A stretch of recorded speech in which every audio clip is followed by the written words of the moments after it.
வெஜிடேரியனுக்கு எல்லாம் தடியங்க கூட்டு பாருங்க. வெஜிடேரியன் வேற யாரும் இல்லை, அம்மா மட்டும்தான். நமக்கு இன்னைக்கு வெனஸ்டே ஸ்பெஷல். கிட்டத்தட்ட 4 வீக்ஸ் ஆச்சு நம்ம ஃபிஷ் வாங்கி. இன்னைக்கு நாங்கள் 4th வீக்கு. தைப்பூசம்னு சொல்லி ஆரம்பிச்சது, பொங்கல்னு ஆரம்பிச்சது, சாப்பிடவே இல்லை. இன்னைக்கு என்ன மீனுன்னு பார்க்குறீங்களா? ஊளி மீன் மட்டும்தான் இருக்குன்னாங்க அண்ணா. மற்ற மீன் எதுவுமே நல்லா இல்லை அப்படின்ட்டாங்க. ஏன்னா 12 வருஷமாக மீன் கார்ட்டே வாங்கினதுனால அவர் கூட நமக்கு கரெக்டாக சொல்லிவிடாரு. அப்புறமா இந்த சாலை மீன், மத்தி மீனுன்னு சொல்லுவாங்க, அதுதான். என்ன பண்ணிட்டேன்னா, பாப்பாலாம் சாப்பிட மாட்டா. ஸோ என்ன பண்ணிட்டேன்னா, நடுவில் உள்ள எலும்பு எல்லாத்தையுமே எடுத்துட்டு இந்த பார்த்தீங்களா ஃபில்லட் மட்டும் அப்படியே கை வச்சு எடுத்தாலே வந்துடுங்க. ஸோ அதை மட்டும் 2ஆக போட்டு ஸ்ப்ளிட் பண்ணி எடுத்தாச்சு. ஸோ இப்போ மீன் வந்து நமக்கு முள் இருக்காது, சாப்பிடுவாங்க.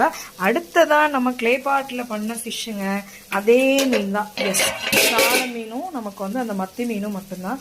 தெரியுதுங்களா? ஆக்சுவலாக மீன் போட்டால் உடஞ்சிரும், கரண்டி போட்டால். உங்களுக்கு அப்படியே லைட்டாக எடுத்து காமிக்கிறேன். வெகுலுக்கு மட்டும் 2 பீஸு. அதுக்கப்புறமா நமக்கு என்னது, இந்த சாலை மீன் மட்டும்.